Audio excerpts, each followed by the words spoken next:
Hello everyone, welcome to another episode of the Tombstone Tourist. This week I'm back at the Hermitage, which is the home of our 7th president, the man we know as Old Hickory, Andrew Jackson. Last week we began our visit to the Hermitage by taking a short walk around the grounds and by visiting the grave of Uncle Alfred, the enslaved servant of President Jackson, who was born here and lived his entire life here. Uncle Alfred lived at the Hermitage longer than anyone else.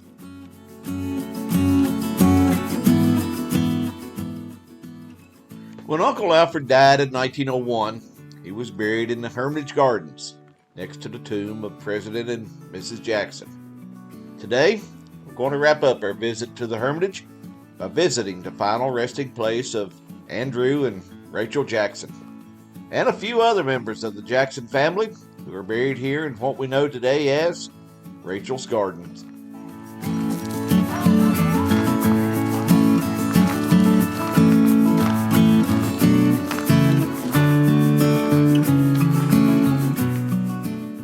This is the grave of Uncle Alfred, just a few feet away from the tomb of President and Mrs. Jackson. As I said in my last video, Andrew Jackson is one of 3 presidents buried in the state of Tennessee. James K. Polk is buried on the grounds of the Tennessee State Capitol here in Nashville. And Andrew Johnson is buried at the Andrew Johnson National Cemetery in Greenville, Tennessee.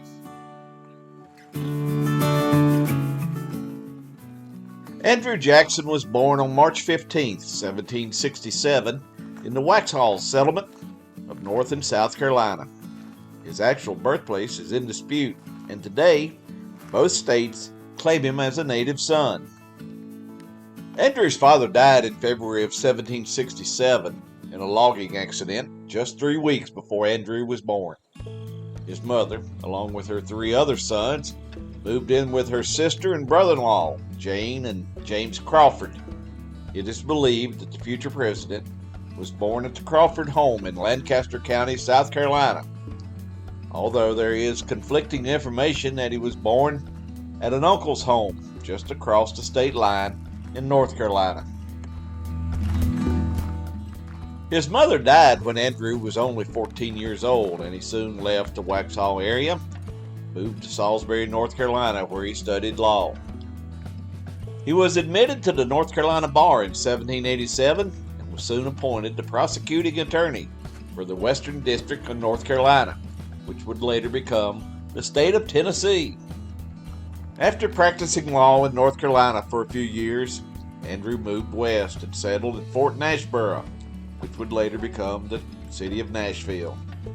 He prospered, amassing wealth and moving in the social circles of the upper class. He soon met Rachel Donaldson, who was unhappily married to a man named Louis Robards. Rachel and Louis eventually divorced, and her and Andrew were married in January of 1794.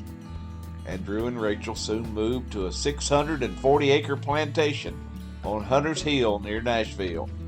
This would become the Hermitage. When Tennessee was admitted to the Union in 1796 as our 16th state, Andrew was elected to the United States House of Representatives. A year later, the Tennessee legislature appointed him to the United States Senate. But he resigned after serving only 6 months to return to Tennessee, where he was elected judge of the Tennessee Superior Court, and he became commander of the Tennessee Militia. During the War of 1812, General Andrew Jackson earned the reputation of being a tough and short-tempered commander. His men claimed he was tougher than a hickory stick. The nickname Hickory later became Old Hickory. General Jackson's victory during the Battle of New Orleans in 1814 made him a national hero, and in February of 1815, he was presented with the Congressional Gold Medal. After the War of 1812, General Jackson remained in command of troops stationed in the southern United States.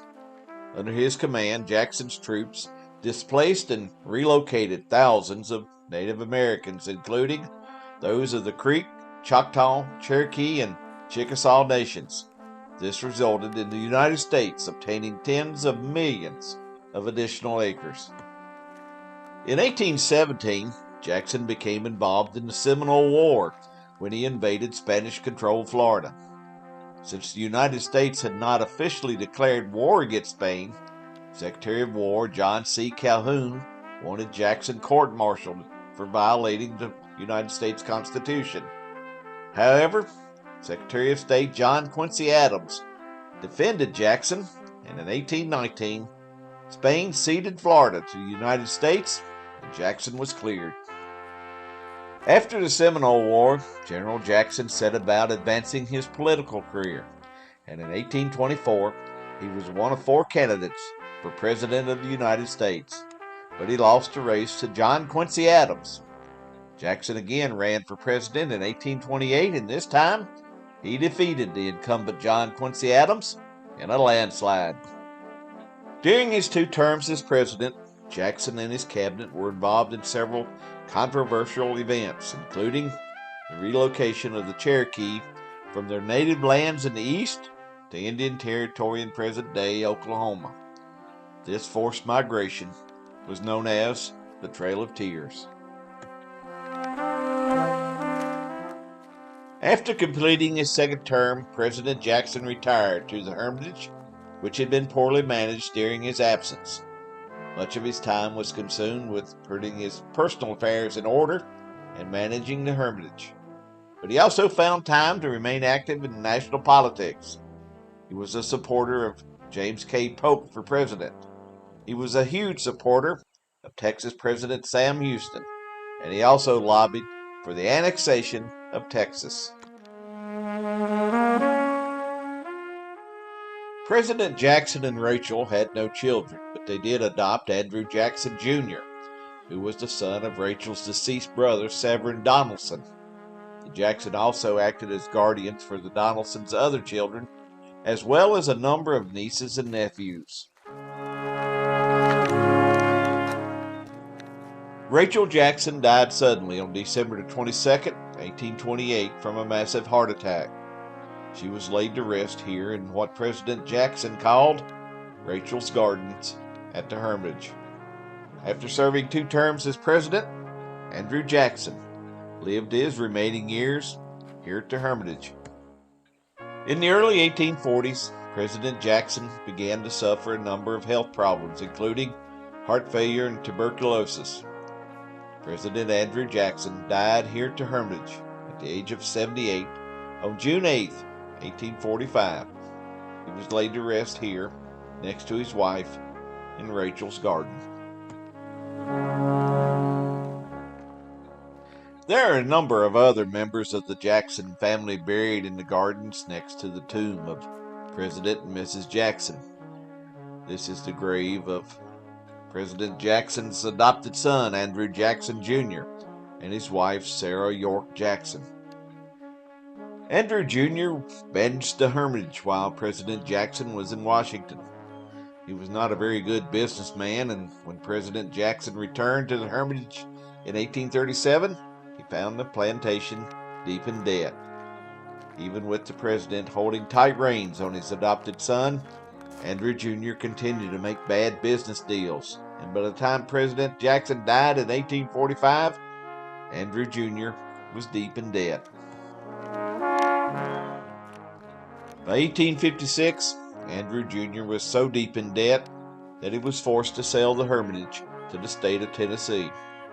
His financial troubles continued into his death as a result of a hunting accident on April 17, 1865.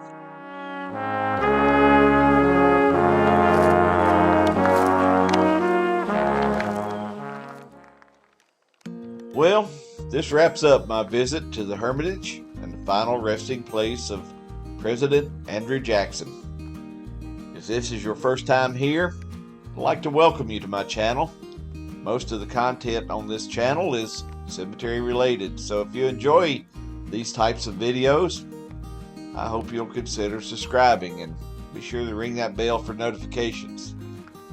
And if you're so inclined, a thumbs up is always appreciated.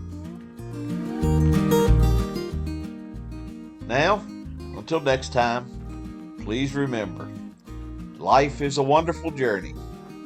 Take time and enjoy it. And I'll see you down the road. So long, everybody.